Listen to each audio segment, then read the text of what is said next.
les nombreuses fonctions de l'huile, vous savez tous bien sûr, c'est pour tout ce qui est pièces mécaniques lubrifiées. Hein, vous connaissez le cylindre, les chemises, donc lubrifier, faciliter les glissements, mais pas que le lubrifier. C'est aussi nettoyer, refroidir. Nettoyer parce que vous savez que dans les combustions et dans l'utilisation sur le long terme, on a un encrassement qui se produit naturellement, une usure aussi hein, de produits de cuivre, d'aluminium. Et tout cela, eh ben, il faut le nettoyer. Et d'où bien faire sa vidange chaque année. Refroidir. Oui, refroidir, pourtant on va se dire il y a déjà l'eau de mer qui va refroidir ou le liquide de refroidissement. Après, vous avez à voir aussi éviter la corrosion. C'est un moteur, il y a de la condensation, donc il y a aussi de l'eau dans le moteur. Donc il faut aussi éviter la corrosion.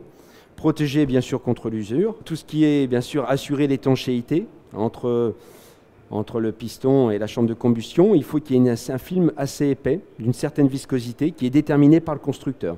Être compatible bien sûr avec les exigences environnementales.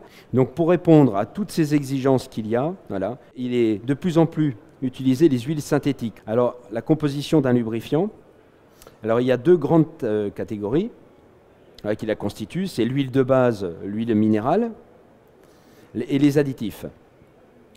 Alors là-dessus vous avez sur les huiles de base l'huile minérale qui est extrait quand on extrait du bitume, on extrait de l'huile.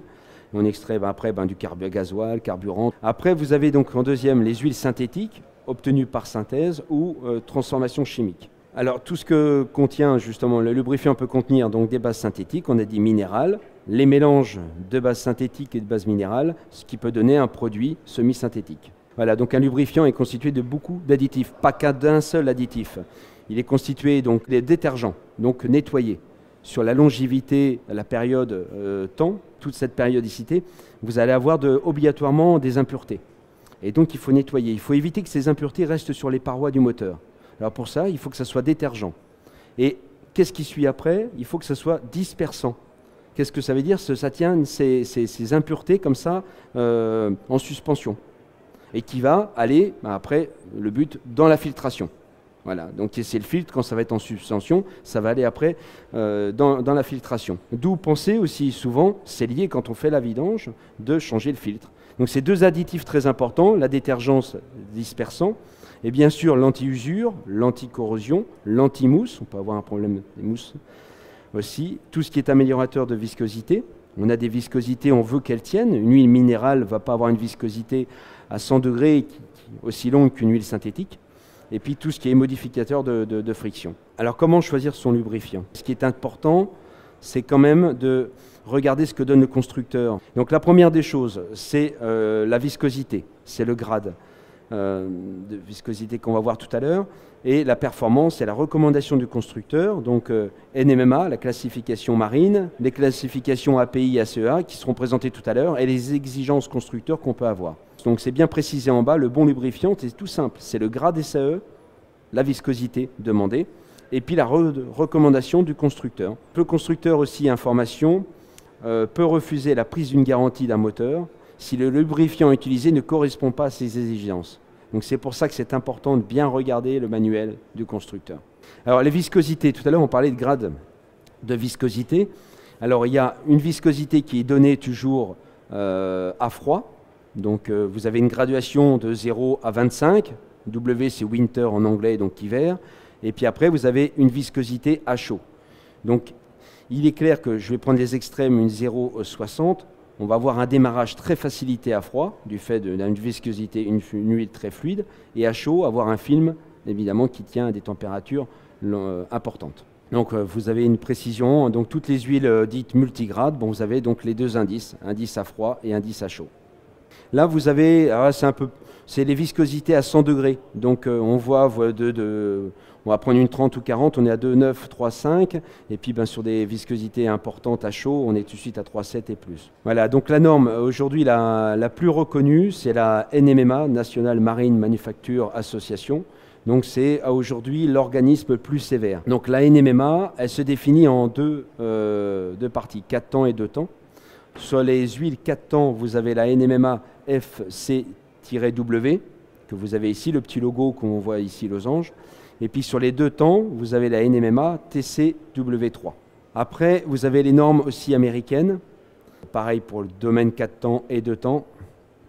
Donc sur le parti moteur Diesel, les normes API, ouais, elles ont bien évolué. Vous avez CH4 en 98, API CI4 en 2002, API CJ4 en 2010 et les dernières CK4 et la toute dernière FA4 depuis 2016. La FA4, elle est particulièrement pour les huiles très fluides. Vous voyez ici, XW30. Ça, c'est pour les moteurs diesel. Après, pour les moteurs essence, donc vous avez en norme API la norme SM depuis 2009, qui est SL de 2004 et 2010 SN. Donc évidemment, la dernière SN est plus performante qu'une SL ou une SM. Mais ce qu'on va regarder, là maintenant vous avez la NMMA, il est préférable de regarder si le produit a bien la NMMA FCW. Après tout ce qui est produit de temps, donc en norme API, vous avez la norme TC depuis 2010. Et vous avez aussi, c'est pour ça que c'est bien précisé en rouge, NMMA, qui est une norme plus exigeante, donc c'est la NMMA TCW3. Après, dans la gamme des produits, vous avez en la 2 temps 100% synthétique biodégradable. Ça a les avantages qu'elle soit biodégradable. Quand il y a des exigences qui la demandent, vous avez en même temps la norme TCW3 pour garantir les performances, c'est un produit haut de gamme. Et vous avez une formulation de ce fait qui est 100% synthétique. Donc c'est pour les toutes dernières exigences que vous avez dans les moteurs nautisme. Voilà, après vous avez la 500, donc Outboard 502 temps, donc qui est un produit semi-synthétique avec des spécifications aussi pareil TCW3 et un produit minéral, là une Outboard 102 temps, toujours avec la spécification NMMA TCW3. Donc les deux, vous allez me dire, les huiles sont toujours pareilles, elles sont tous TCW3, la différence, ça dépend des exigences que peut avoir demandé le constructeur. La meilleure, sur entrée de gamme, qualité-prix, ça va être la minérale. Mais après, vous avez un produit plus performant en semi-synthétique, voire biodégradable à 100% synthétique. Après, vous avez tout ce qui est en 4 temps, la Outboard 504 temps, qui est en semi-synthétique. Et là, vous allez avoir 3 viscosités. Vous allez avoir la 10W30, qu'on rencontre souvent chez Honda, Mariner, Mercury, Selva, Suzuki, un nombre important de constructeurs. La 1040 et puis la 25W40. Là, le choix, c'est toujours pareil, c'est le constructeur qui va vous donner la viscosité. Après, naturellement, le choix va se faire.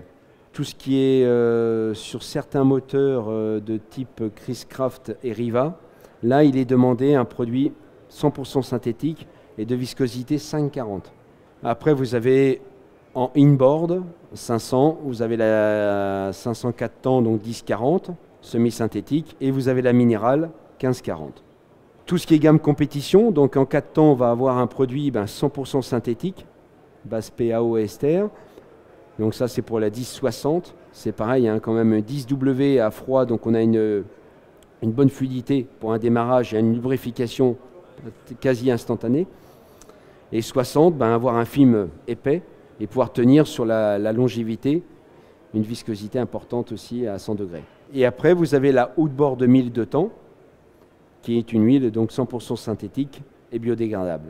Donc tout ça, ce sont des produits 2 temps et 4 temps pour la compétition. Après, on a aussi l'huile ici en base Racing, 100% synthétique, 75,90. Et après, tout ce qui est en graisse, on a 2 types de graisse. On a l'aqua grise, qui est la graisse la plus utilisée, type marine aussi, et une extra 2, une spécifique un peu plus extrême pression.